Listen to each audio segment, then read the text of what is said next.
Put down that bucket. You're ruining Halloween. Lady, I'm decorating my own lawn. These displays are an eyesore. I'm reporting you to the hoe. Yeah, that's how my Halloween season started.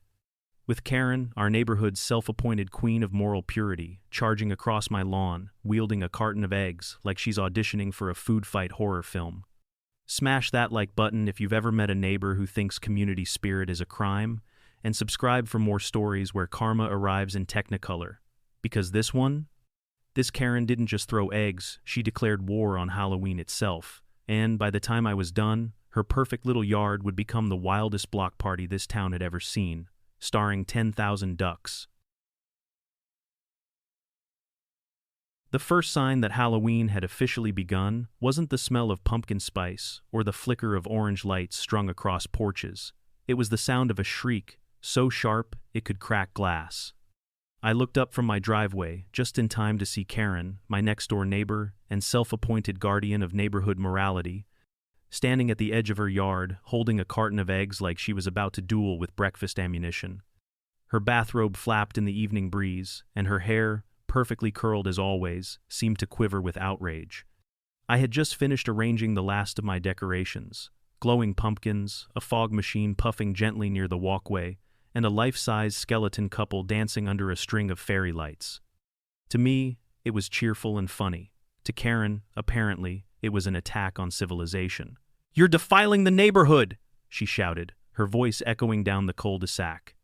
Before I could even respond, she wound up like a pitcher at the World Series and launched an egg straight into my display. It burst against my jack-o'-lantern, dripping yellow streaks down its carved grin. Then another flew, hitting the ghost-shaped lawn. Light, and another splattered across the side of my car. I froze, half in disbelief, half in silent awe that anyone could have so much anger stored up over plastic skeletons and string lights. By the time I found my voice, she was already screaming about property values, respectability, and unsanctioned public spectacles. Every word came out louder than the last, like she was convinced sheer volume could make her right. A few neighbors peeked through their curtains. One man across the street whispered something to his wife, and I could see her hand fly to her mouth in shock. When the final egg hit my front door with a wet smack, Karen crossed her arms in satisfaction, breathing heavily like she'd just completed a heroic act. I walked toward her, careful to keep my tone steady. "Karen, what exactly do you think you're accomplishing?" She jabbed a finger toward my pumpkins, her voice trembling with righteous fury. "We are a refined community," she said, "not a circus." The irony was almost poetic. There she stood, covered in egg splatter, shouting in the middle of the street while clutching a nearly empty carton. I wanted to laugh, but the smell of raw egg and the sight of my ruined decorations made it hard. That was the moment I realized I wasn't just dealing with an angry neighbor. I was dealing with someone who had declared war on Halloween itself. By the following morning, Karen had elevated herself from furious neighbor to self-declared law enforcement. I found her standing in the middle of the cul-de-sac, clipboard in hand, wearing her power outfit, a pressed white blouse, a floral scarf, and an expression that could sour milk.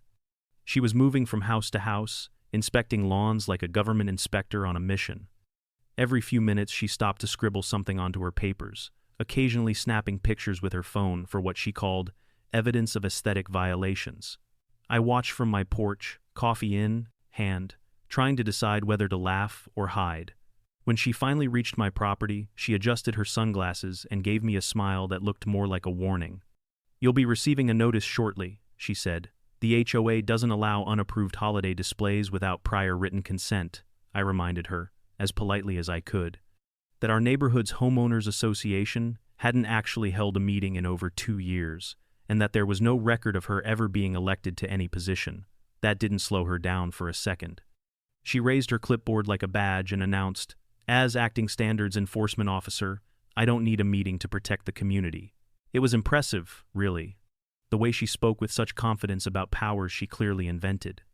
According to Karen, she had been entrusted with maintaining the dignity of Maple Lane, a street of modest homes, minivans, and overwatered lawns. To her, that meant no holiday lights that blinked, no decorations over 3 feet tall, and no colors that could be described as garish. My glowing pumpkins, of course, violated all three. As she lectured me about neighborhood integrity, a couple of kids from the next block rode their bikes past and called out, "Cool decorations, mister." Karen's lips tightened so sharply that her entire jaw seemed to vanish. She wrote something furiously on her clipboard and muttered about juvenile encouragement of disorder. I bit back a grin. When she left, she paused at the end of my driveway, turned slowly, and took one final photograph of my lawn, as though she were documenting a crime scene. Her camera flash glinted against the wet egg stains still splattered across the walkway. Watching her march off toward the next house, I understood something vital. This wasn't about decorations or rules. It was about control, and Karen was determined to prove that on Maple Lane, she was the law.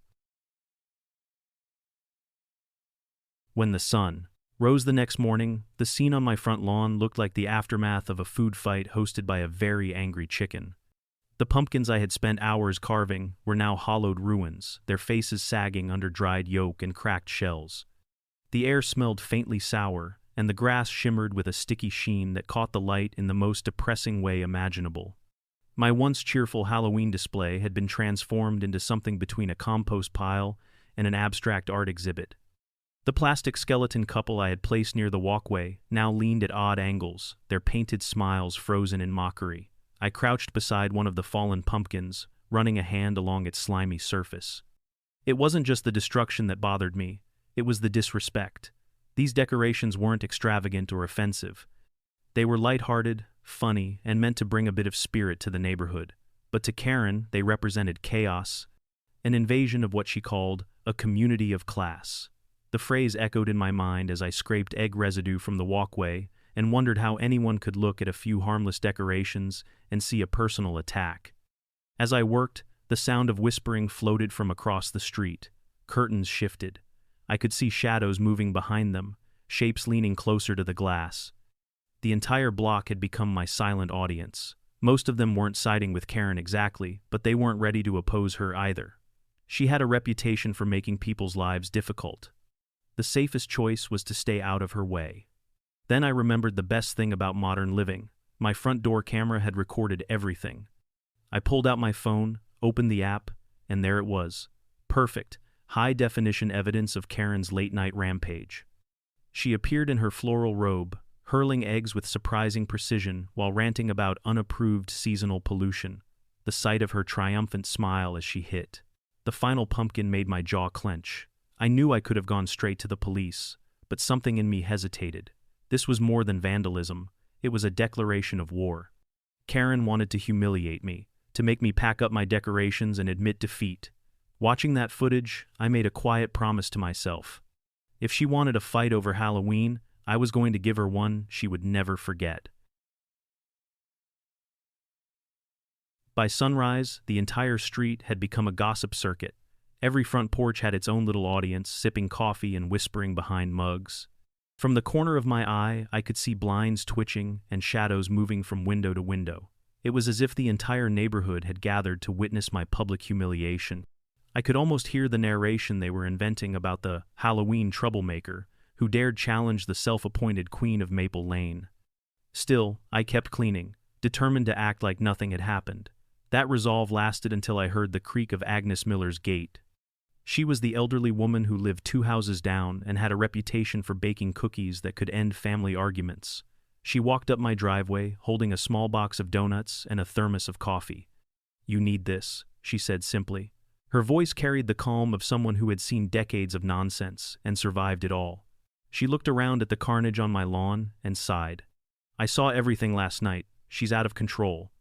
Her words carried more weight than she probably realized. Agnes wasn't the gossiping type. If she said she saw something, it meant she had proof. She told me she had been sitting on her porch knitting when she heard shouting and saw Karen storm across the street. According to Agnes, Karen had been muttering about neighborhood preservation and moral decay even before the first egg flew. I listened as she described how Karen, after running out of eggs, had stood in the street and taken pictures of her handiwork, smiling as if she had just accomplished something noble. The image made my stomach twist. It wasn't anger as much as disbelief. There was something unsettling about realizing your neighbor didn't just lose her temper, but genuinely believed she was the hero of the story. Agnes placed a comforting hand on my arm. Don't let her scare you off decorating, she said. People like her feed on reaction. That simple advice settled into my chest. The rest of the neighborhood might still be hiding behind their curtains, but at least someone had the courage to speak. I thanked her, accepted the coffee, and looked back at the mess. For the first time that morning, I smiled. Karen wanted to humiliate me in front of everyone, but she had just given me my first witness and, more importantly, my first ally. When I went out to check the mail later that afternoon, a splash of yellow caught my eye. A bright piece of paper was taped to my mailbox, fluttering in the wind like a victory flag. I pulled it free and immediately recognized Karen's handwriting, neat, dramatic, and underlined in all the wrong places. Across the top, in bold letters, it read, "Notice of violation." I laughed out loud before I even finished reading the first line. Apparently, my decorations had violated community aesthetic protocols, which, according to Karen, forbade any thematic displays exceeding acceptable decibel levels or visual intensity. I wasn't sure what visual intensity meant, but I suspected it was code for fun. The notice was signed, Acting Standards Enforcement Officer, followed by Karen's name in cursive so large it nearly crossed the page's edge. She had even added a seal at the bottom, an embossed circle, made with what looked suspiciously like a craft stamp from a stationery set. For a moment, I just stared at it, torn between outrage and amusement. I had seen plenty of petty neighbors before, but Karen was building an entire bureaucracy out of her imagination. A few minutes later, I spotted her on her porch, watching me with her arms folded. She gave a small nod, the kind of gesture meant to say, "You've been warned." I walked over, holding the paper up like a piece of evidence. "You know this isn't legally binding, right?" I said. Her smile widened, calm and deliberate. "It's a matter of community order," she replied. "You'll thank me when our property values don't drop." The confidence in her voice was unreal, as if she truly believed she was saving civilization one citation at a time. That night, as I tossed the fake notice into the trash, I started wondering what she got out of this. Maybe she felt powerless somewhere else in her life and found comfort pretending to run a neighborhood kingdom. Or maybe she just loved control for its own sake. Either way, I realized that responding with anger would only give her what she wanted. I needed to stay calm, document everything, and let her dig her own grave with her clipboard. Still, as I closed my front door, I couldn't help but think about how far she might go next. People who invent authority rarely stop at one rule. That evening, I sat on the couch with my laptop open and the doorbell app glowing on the screen. The footage loaded slowly, the progress bar crawling forward as if even the internet was nervous about what it was about to show me. When the image finally appeared, my living room filled with the soft, flickering light of my Halloween decorations, captured in perfect high definition. The timestamp read 11:42 p.m. Karen's porch light was visible across the street, and then, as if cued by fate, her front door opened. She appeared in her floral robe, clutching the egg carton like it contained holy relics. I leaned closer, watching her tiptoe down her walkway and pause at the curb, glancing in every direction as though she were on a covert mission. The camera's microphone picked up faint, muttering phrases about decency and order, spoken with the intensity of someone convinced they were performing a sacred duty. She marched across the street, took aim, and began hurling eggs with mechanical precision. Each hit splattered across my decorations, dripping down carved smiles and glowing lights. After the final throw, she dusted her hands, adjusted her robe, and took several photographs of the mess. Then she actually curtsied to her phone, which she appeared to be recording on, before marching back home. I sat in stunned silence, equal parts furious and fascinated. It was one thing to hear Agnes describe it. It was another to watch the performance unfold in living color. The most surreal part wasn't the vandalism itself, but how calm she looked doing it, as though she believed she was starring in a public service announcement. By the time the video ended, I wasn't angry anymore. I was focused. I saved the file, backed it up on 3 drives, and sent a copy to myself just in case. Karen's greatest mistake wasn't throwing eggs. It was doing it in front of a camera. She wanted to play the role of neighborhood enforcer, but she had just handed me the evidence I needed to expose her self-appointed authority as pure fiction. When I closed the laptop, my reflection stared back at me in the dark screen. I wasn't a victim anymore. I had proof, and soon enough, I was going to show everyone exactly what kind of hero Karen really was. The email announcing an emergency homeowners association meeting arrived the next morning. The subject line read, "Urgent, community standards violations," followed by a time and a location at the clubhouse. There was no signature, but everyone knew who had sent it. By noon, the entire neighborhood was buzzing. People were mowing lawns that didn't need mowing and sweeping already spotless driveways, all pretending not to care while clearly rearranging their schedules to attend. I almost laughed at how dramatic it all felt. Karen had turned a few pumpkins and strings of lights into a full-blown civic crisis.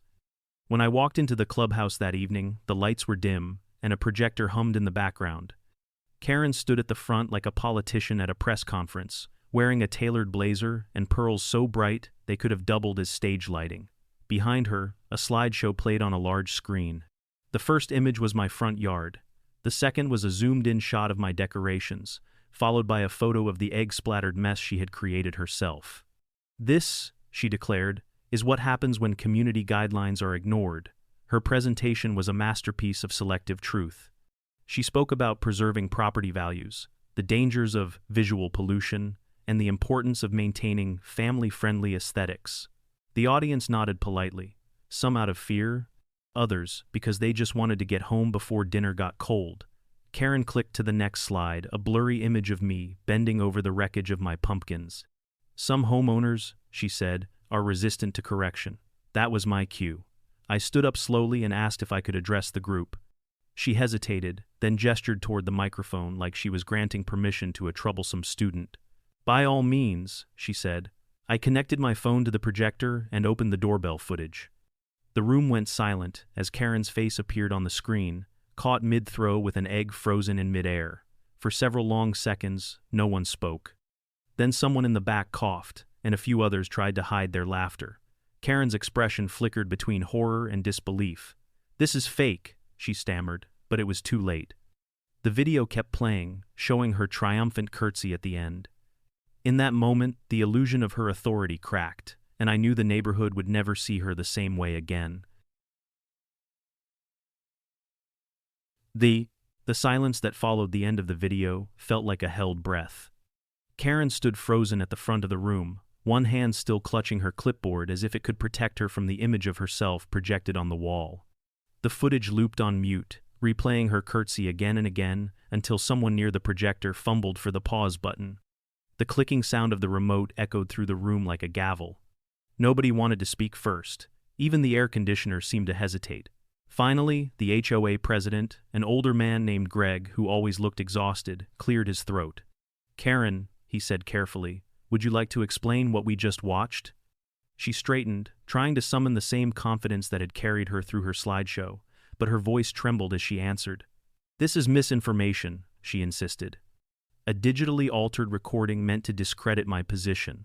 The claim might have sounded convincing, if not for the fact that her robe, slippers, and voice were unmistakable. The timestamp matched the night of the vandalism, and the whole neighborhood had already seen her arguing with me earlier that week. A few people exchanged looks, trying to hide their amusement. Agnes, sitting near the front, folded her arms and said, "I was awake that night. I saw you out there, Karen. You had egg on your hands before sunrise." A ripple of laughter moved through the crowd, soft at first, then louder as others joined in. Karen's face turned the color of ripe tomatoes. She slammed her clipboard shut and snapped, "This meeting is out of order," Greg sighed, pinching the bridge of his nose. "Actually," he said, "I think this meeting is over." He turned toward me, offering an apologetic nod.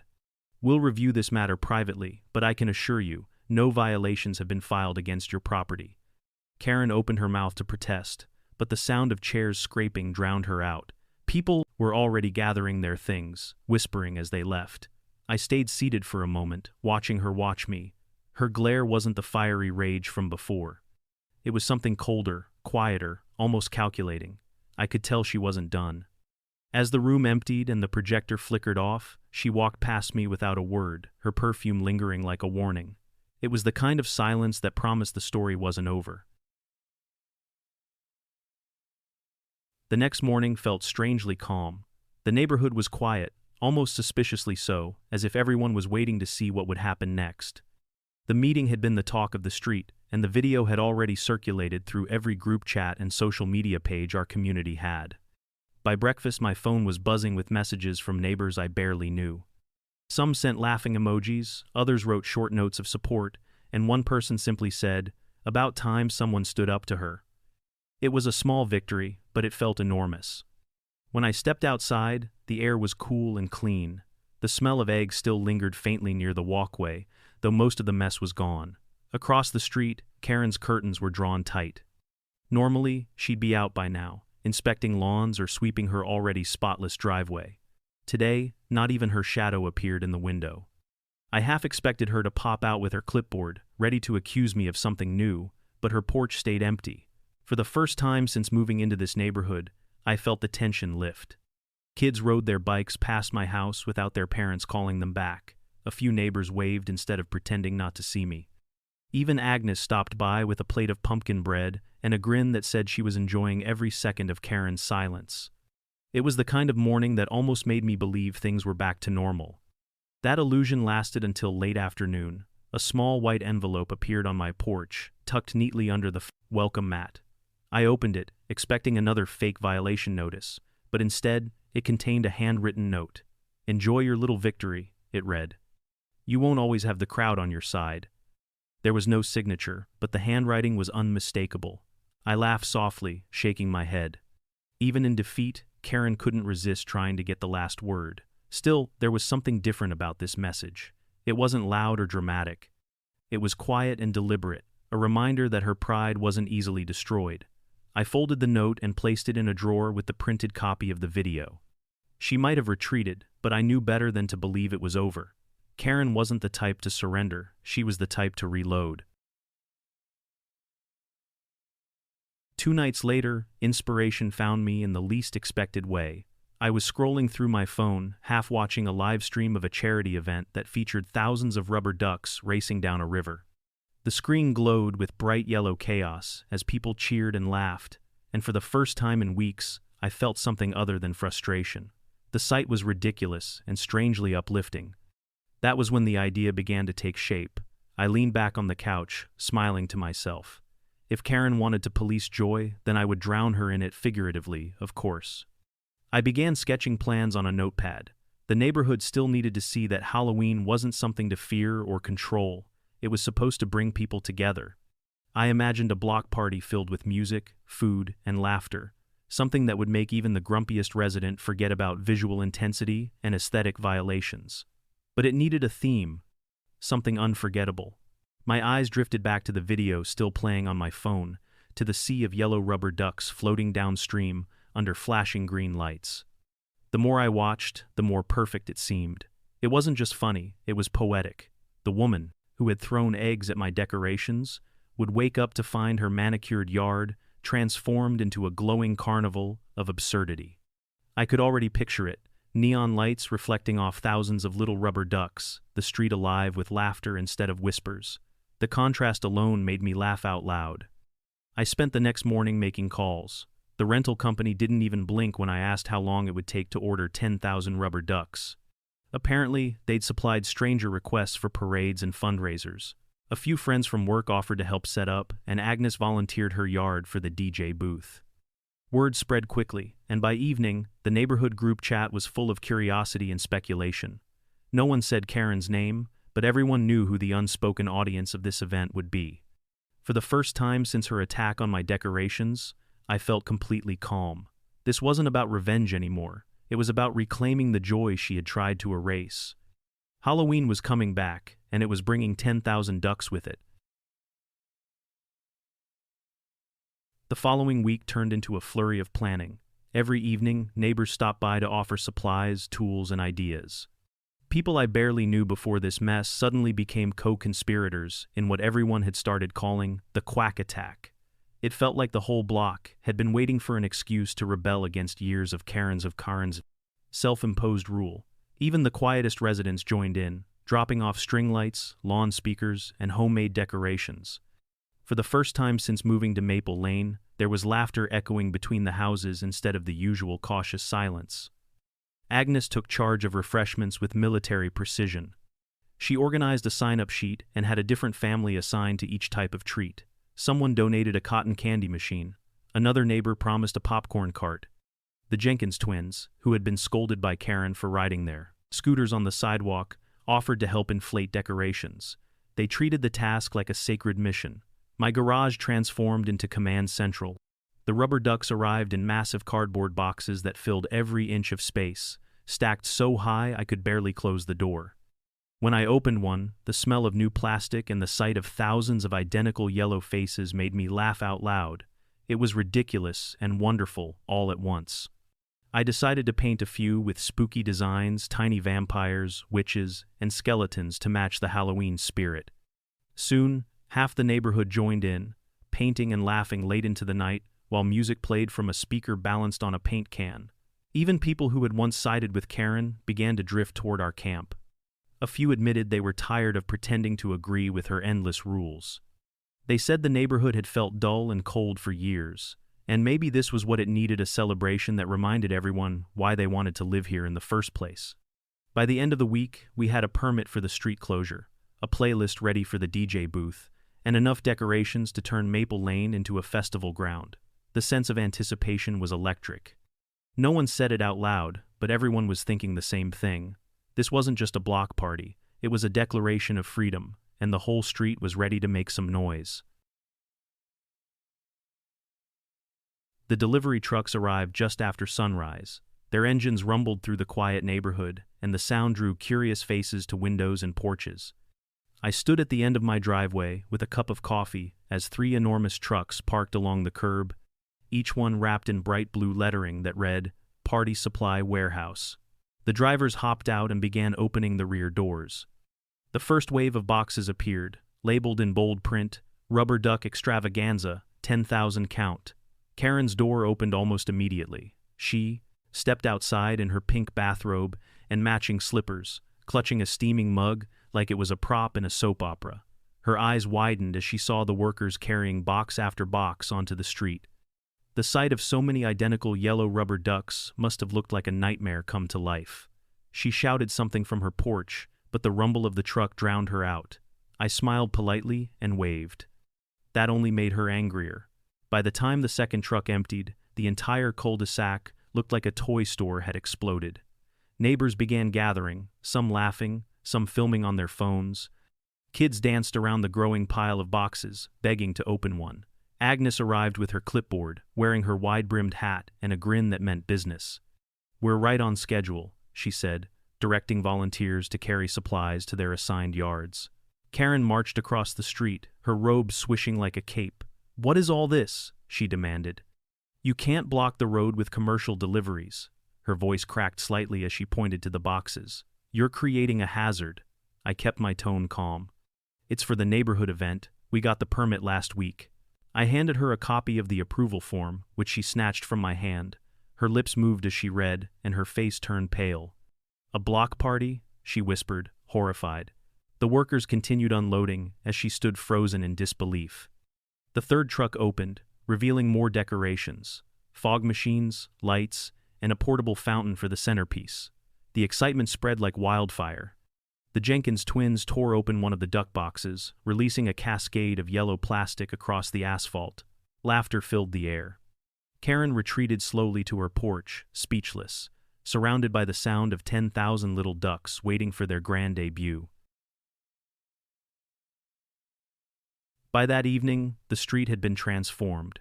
Every driveway shimmered under strands of orange and green lights that twisted across trees and fences. Fog machines hummed softly, sending thin veils of mist drifting along the pavement. The sound of laughter and music replaced the quiet tension that had once defined the neighborhood. For the first time since I moved there, Maple Lane felt alive. The transformation wasn't chaotic or careless. It was organized, thoughtful, and full of joy. Each house had its own little station, a snack table, a light display, or a cluster of carved pumpkins that glowed like tiny lanterns. The centerpiece, though, was the fountain. We set it up in the middle of the cul-de-sac where Karen's perfect front lawn met the street. It was a large circular pool, made from a shallow vinyl base and surrounded by strings of green LED lights. When we filled it and released the first batch of rubber ducks, the reflection of the lights shimmered across their glossy surfaces like ripples of liquid emerald. Kids squealed as they tossed in more, their laughter rising over the music. The sight was surreal and beautiful all at once. Agnes had organized the snack tables with military precision. There was popcorn, cotton candy, and hot cider steaming in giant thermoses. Someone brought a portable speaker that blasted upbeat Halloween songs, and within an hour, half the neighborhood was dancing. Even the usually reserved Mr. Jenkins was swaying awkwardly near the fountain, trying not to step on the ducks that had rolled onto the pavement. From my porch, I could see the glow of the decorations stretching all the way down the street. Every light, every decoration, every sound felt like an act of defiance against months of silence and fear. For too long, we had tiptoed around one person's temper. Now, we were celebrating without apology. Karen's house was the only one still dark. Her curtains were drawn tight, but the faint outline of her silhouette was visible against the window. She stood there, motionless, watching as families filled the street she had once controlled.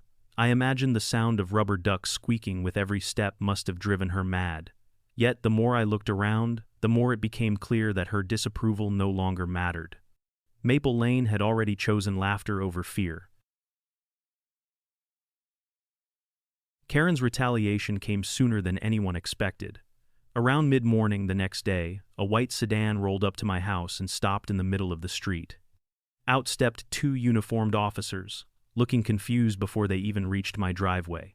Behind them, Karen emerged from her car, dressed sharply in a navy suit and carrying a thick folder. The sight was almost theatrical. She waved the papers in the air like a lawyer delivering closing arguments. "This entire event is a public safety violation," she declared. "There are environmental concerns, traffic obstructions, and possible contamination risks from unregulated materials." The officers exchanged glances that said they had heard this sort of thing before. I greeted them politely and handed over my stack of permits, which I had been keeping ready since the planning began. The younger officer scanned the documents, his eyebrows lifting slightly as he saw the official signatures. "Everything looks in order," he said. Karen's face twitched as if she had swallowed a lemon. She launched into another speech about air quality, pointing at the fog machines. "Those release chemicals," she insisted. The officer sniffed the air, shrugged, and said, "Smells like dry ice." When that failed, she tried the fire department. Within an hour, a truck appeared at the end of the street, its lights flashing gently. The firefighters stepped out, looked around at the happy children playing among rubber ducks, and laughed. One of them even took a photo with the fountain before leaving. Karen stood in the middle of the road, shouting about city codes, until her voice cracked. The crowd handled her interruptions with surprising grace. Parents smiled, kids giggled, and Agnes handed the officers paper cups of cider as if this were all part of the show. By the time the sun began to set, Karen's efforts had collapsed completely. The authorities had left, and the only trace of her protest was a few scattered papers on the pavement. As I watched her retreat to her porch, shoulders slumped and folder clutched tight, I almost felt sorry for her. The more she fought to control the neighborhood, the more it slipped away from her. For the first time, she wasn't feared or obeyed. She was simply ignored, a background noise drowned out by the sound of laughter, music, and the endless soft squeaking of rubber ducks floating in the glow of the evening lights. When the first notes of Thriller echoed through the cul-de-sac, the entire street seemed to come alive. The DJ, a high school senior Agnes had recruited, cranked up the volume until the bass vibrated through the pavement. Children in costumes spun and twirled, parents danced in groups near the fountain, and the air carried a mix of laughter, music, and the faint sweetness of caramel corn. It was the kind of energy that made you forget you were in a quiet suburban neighborhood. Every house glowed with color, the decorations blending together into one long ribbon of light. The rubber ducks bobbed gently in the fountain, their yellow forms glinting under the green spotlights. Karen's curtains twitched a few times, but she didn't appear. It was strange to think that the woman who had once controlled every noise, every lawn, and every minor decision in this place was now a prisoner of her own pride. People moved past her dark windows without a second thought. The fear she had inspired had melted into something close to pity. Even the neighbors who used to defend her were laughing freely now, toasting cups of cider and clapping along to the beat. I wandered through the crowd, greeting people and helping refill snack tables.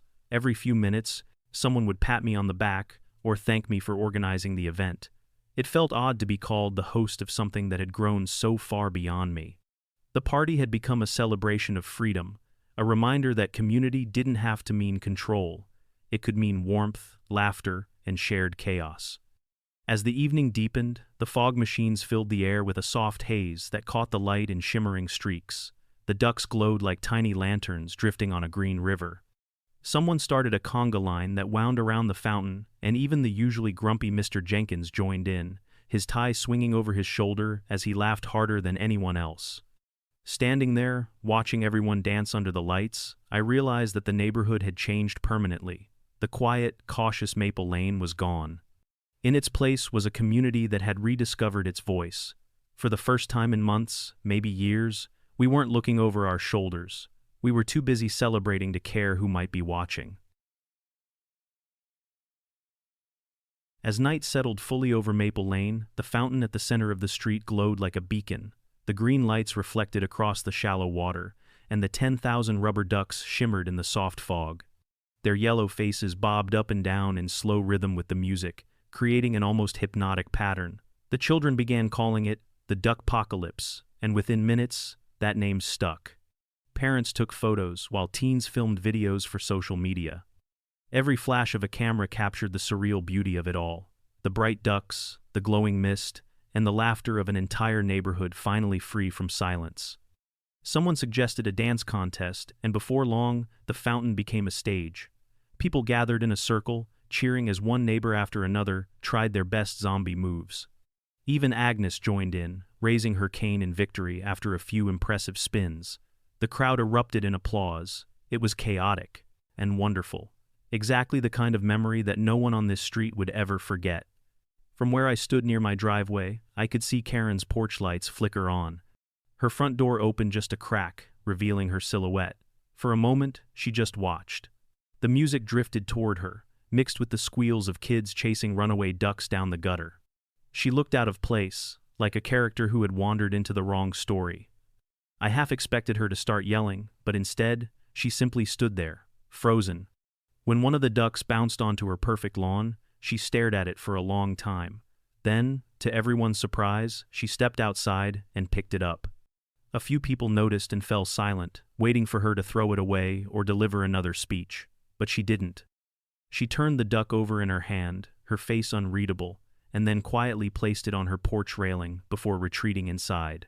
The music rose again, louder than before. The crowd cheered as fireworks from a nearby neighborhood burst above the trees. Their reflections danced across the fountain, painting the ducks in streaks of gold and red. I looked around at the glowing faces, the laughter, the life. Karen could hide behind her curtains if she wanted, but nothing could undo what had been created that night. The street had found its spirit again, and it was unstoppable. By the next morning, the story had already escaped Maple Lane. Someone had filmed a perfect panoramic video of the party from their second-story window and posted it online with the caption, "When the HOA bans fun, we bring 10,000 ducks." Within hours, it spread across every platform imaginable. The clip showed the fountain glowing green, the music blasting, and the entire neighborhood dancing while Karen's dark house sat in the background like a disapproving monument. The contrast was too perfect. People everywhere shared it, tagging friends, adding laughing emojis, and asking where they could buy that many ducks. By lunchtime, Number Karen Duck Party was trending. The video had been remixed, captioned, and even turned into a parody trailer for a fake movie. Someone added dramatic music and text that read, "This fall, one woman learns the true meaning of community." Another clip slowed the footage of Karen stepping outside and picking up a duck, overlaying it with sentimental piano music and the words, "character development." It was absurd and hilarious. I never intended for it to go viral, but once it did, the messages poured in. Old friends from high school sent screenshots. My coworkers texted congratulations like I had won an award. Even a local radio station reached out for an interview. I turned them down, but it didn't matter. The story had taken on a life of its own. People loved it because it was more than a neighborhood feud. It was about ordinary people reclaiming joy from unnecessary rules. Karen, of course, hated every second. I spotted her the following afternoon pacing her porch, her phone pressed to her ear as she argued with someone. Later that day, a neighbor told me she had called the HOA board, demanding that they issue a statement condemning the reckless viral misrepresentation of community values. They politely refused. That evening, as the sun dipped low, a group of kids placed a few rubber ducks on Karen's lawn, arranging them in a neat row leading up to her mailbox. She didn't come outside, but the ducks stayed there all night. I sat on my porch, watching the lights of passing cars reflect off their yellow surfaces. The world might move on to the next viral story tomorrow, but here on Maple Lane, the legend of the duck party was just beginning. The following week, the HOA office could barely keep up with the flood of messages. Reporters, bloggers, and curious residents from neighboring towns had all started calling to ask about the legendary duck party. The board members, who usually took days to return an email, suddenly became very responsive. They wanted to discuss public relations opportunities. I almost laughed when I saw the subject line of their message, community outreach through celebration. It was clear they had realized something important. The story that had started as Karen's crusade against Halloween had become the best publicity our neighborhood ever had. At the next HOA meeting, held only a few days after the viral explosion, the room was packed. People who had never attended before filled every chair. Some even stood along the walls, holding coffee and whispering excitedly. Greg, the president, opened the meeting with a grin. "I think it's safe to say Maple Lane has made an impression," he said. The room broke into laughter and applause. Karen sat at the far end of the table, arms folded tightly, staring at the floor.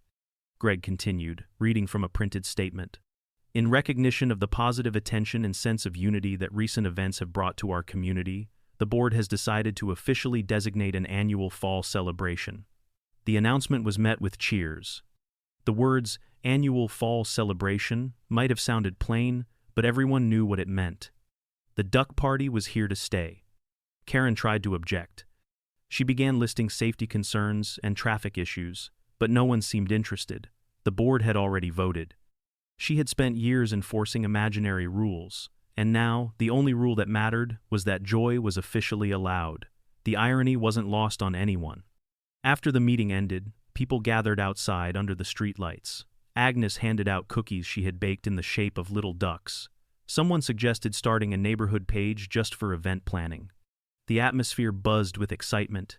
Even the most reserved neighbors smiled as they talked about next year's ideas. I stood back for a moment, watching the crowd. The laughter, the light, the sense of shared purpose, it felt like a new beginning. The street that had once been ruled by fear of disapproval now belonged to everyone, and for once, even the HOA seemed happy to let it stay that way. A few days later, a van from the local news station rolled into the neighborhood. The logo on the side read, Channel 7 Morning News, and a cheerful reporter stepped out carrying a microphone. The timing couldn't have been better. The rubber ducks were still scattered across the lawns, and the fountain remained in place, glowing faintly at night like a relic from a happier world. Neighbors gathered around as the reporter introduced herself and began setting up. She smiled as if she were about to cover a feel-good holiday story. In a way, she was. She asked to speak with the person who organized the event. I tried to insist it had been a group effort, but the crowd pointed toward me anyway. The camera light switched on, and she began the interview right there in the street, with the fountain of ducks behind us. "So," she asked, "how does it feel to have turned a simple neighborhood dispute into a viral celebration?" I told her the truth. It feels like we remembered what being neighbors means. We just wanted to have fun and stop taking ourselves so seriously. Her next question made everyone laugh. "Would you say this was an act of revenge?" I smiled and shook my head. "No, not revenge, just creative community service." The crowd clapped, and someone from the back shouted, "And the ducks approve." The segment aired that evening. It opened with shots of the glowing fountain and kids playing among the ducks, while upbeat music played in the background. My interview was brief, but the anchor's closing comment said it all. Sometimes, it only takes a little imagination and a lot of rubber ducks to bring a neighborhood together. Karen, unfortunately, didn't share the enthusiasm. According to Agnes, she had been seen pacing her living room during the broadcast, muttering into her phone. Later that night, her porch light turned off and stayed off. The rest of us gathered outside to watch the segment on our phones, laughing at how surreal it all felt. When the camera crew packed up, the reporter handed me a small souvenir, a yellow rubber duck with Channel 7 written on its belly. "For the archives," she said. I placed it on the edge of the fountain beside all the others, its plastic smile catching the glow of the lights. For once, the story of Maple Lane ended on laughter instead of conflict. For a few days, everything was calm. The neighborhood returned to a gentle rhythm that felt almost normal. Kids walked to school again, neighbors waved in the mornings, and even the mail carrier lingered to chat about the viral fame of Maple Lane. The fountain still stood at the center of the cul-de-sac, half filled with rubber ducks that refused to stay put no matter how many times people tried to gather them up. They had become part of the landscape, like tiny yellow reminders that joy could be louder than fear. Karen, however, had vanished from view. Her curtains stayed closed, and her car barely moved. No one saw her at the grocery store or on her porch with her usual clipboard. For the first time in years, her house looked like any other. A few people wondered aloud if she might have gone on vacation to escape the embarrassment, but Agnes said she had seen Karen's lights on late at night. "She's still there," Agnes whispered one morning, "just hiding." I almost felt sorry for her, almost. It was strange to think that someone who had spent so much time trying to control others was now trapped in the silence she had created. The power she once wielded had dissolved completely, leaving her with nothing but the echo of her own anger. I imagined her sitting by the window, scrolling through the endless online jokes that had turned her into a local legend. One evening, as I sat on my porch, I noticed movement across the street. Karen had stepped outside. She was dressed neatly, her hair pulled back, her face pale but calm. In her hands, she carried a small trash bag. She bent down and began collecting the few stray ducks that had rolled onto her lawn. She didn't yell or glare, she simply picked them up, one by one, and placed them in the bag. For a brief moment, she looked around at the houses, glowing softly in the twilight. Then she nodded once, almost to herself, and went back inside. It was the first time I had seen her do anything without confrontation. Maybe it meant nothing. Or maybe, after months of shouting and scheming, she was finally learning the same lesson the rest of us had already discovered, that peace can be quiet, and sometimes it starts with a single act of letting go. A week later, an official envelope appeared in my mailbox bearing the familiar HOA letterhead. I hesitated before opening it, half expecting another fabricated violation. Instead, the tone was surprisingly warm. The letter expressed regret over any misunderstanding or distress caused by the actions of individual members, and thanked me for fostering community unity through creative celebration. I read it twice to be sure I wasn't imagining the words. After months of tension and conflict, the HOA was apologizing. The next day, Greg stopped by my porch. He was smiling, a sight I had never seen before. He explained that the board had voted to remove Karen from her unofficial position as standards officer. Apparently, several residents had submitted complaints about her behavior over the years, but no one had been brave enough to attach their names until now. The duck party, he said, had changed that. People had finally realized they could speak up without fear.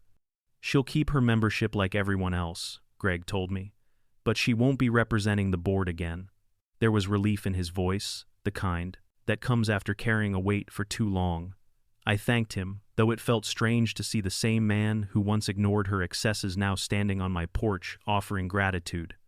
Maybe everyone had learned something from this chaos. That evening, a printed notice appeared on the community bulletin board near the mailbox. It announced the creation of the Maple Lane Fall Festival Committee, an open volunteer group to plan future neighborhood events. Below the announcement was a list of names already signed up. Agnes was first, followed by the Jenkins twins, then half a dozen others. Someone had even doodled a tiny rubber duck in the corner. The sight of it made me laugh. Karen's name was nowhere on the list. Her house remained dark, but the air around the neighborhood felt lighter. The fear that once lingered like a fog had lifted. People waved to one another again, and children played outside without glancing nervously toward her window. That night, I stood at the edge of my driveway and looked at the quiet street. The ducks were gone, the decorations packed away, yet something remained, something steady and kind. It wasn't just peace. It was freedom, earned the hard way, and shared by everyone who had chosen laughter over control. As autumn deepened, the neighborhood took on a new energy. People who had once avoided each other now chatted on sidewalks and shared coffee over fences. Agnes proposed an idea one morning that captured everyone's imagination. She suggested keeping the decorations from the duck party as a year-round art display. Her reasoning was simple. The lights, the fountain, and even the scattered ducks had brought people together in a way no meeting or memo ever could. "It reminds us what happens when we stop taking ourselves so seriously," she said, her voice calm but firm. To my surprise, the idea spread quickly. Someone offered to repaint the fountain in brighter colors. A local artist volunteered to help arrange the remaining ducks into a permanent sculpture. Within days, families were outside again, repainting fences and hanging lights that glowed softly through the early dusk. The neighborhood that had once seemed frozen under constant scrutiny now hummed with the kind of life that only comes when people feel free to express themselves. One Saturday afternoon, we held a small gathering to unveil the new display. The fountain had been cleaned and filled again, the ducks arranged into the shape of a heart floating in the center. Children ran circles around it, while the adults clapped and cheered. Greg gave a short speech thanking everyone for transforming Maple Lane from a rulebook into a community. His words were simple, but they carried weight. I noticed Karen standing on her porch, watching from a distance. She wasn't holding a clipboard this time. She just stood quietly, her arms crossed, her expression unreadable. For a moment, our eyes met. I nodded, unsure if she would acknowledge me. She hesitated, then gave the smallest nod in return before turning back inside. It wasn't forgiveness, but it was something close. As evening settled, the lights flickered on, casting a soft glow over the houses. Music played quietly from a speaker near the fountain, and people lingered long after the sun disappeared. It wasn't about rebellion anymore. It was about belonging. The decorations that had once started a feud had become a symbol of togetherness. Standing there under the warm glow of the lights, I realized that Maple Lane had finally become what it was always meant to be, a neighborhood worth coming home to. Cleaning up after the party took longer than anyone expected. For 3 full days, neighbors worked together, gathering decorations, rolling up light strands, and stacking boxes along the curbs for pickup. The sound of laughter carried across the street as people traded stories about their favorite moments from the event. Even the kids joined in, collecting stray ducks from bushes and driveways, turning it into a game to see who could find the most. Each discovery was followed by cheers and applause. It felt less like work and more like the closing chapter of something special. I spent most of that time scrubbing the last traces of green dye from the fountain. The water had stained a faint emerald tint into the plastic, and no amount of cleaning seemed to remove it completely. I decided to leave it that way. The color had become part of the story, a small reminder of how far we had come from those first miserable days of conflict. Karen's yard, once spotless and immaculate, told a different story. Despite her early protests, a few ducks had found their way into her flower beds, and the damp weather had left faint rings on her perfect stone walkway. She spent an entire afternoon with a broom and a bucket, muttering under her breath while she scrubbed. I watched from my porch, not out of spite, but out of curiosity. The anger she once carried seemed to have faded into weariness. For the first time, she looked human instead of untouchable. By the end of the 3rd day, the street was quiet again. The decorations were gone, but traces of the celebration remained. Glitter from the confetti sparkled faintly on the pavement. A single duck floated in the fountain, left behind like a guardian of the memory. I left it there intentionally. That evening, Agnes invited a few of us over for cider and pie. We sat in her living room, tired but happy, talking about how strange it felt to miss the chaos already. Someone joked that we should host a clean-up reunion just to relive it all. We laughed until our stomachs hurt. For the first time since moving to Maple Lane, I didn't feel like an outsider. The street had changed. We all had. What began with anger had ended in connection, and the silence that followed was finally peaceful instead of oppressive.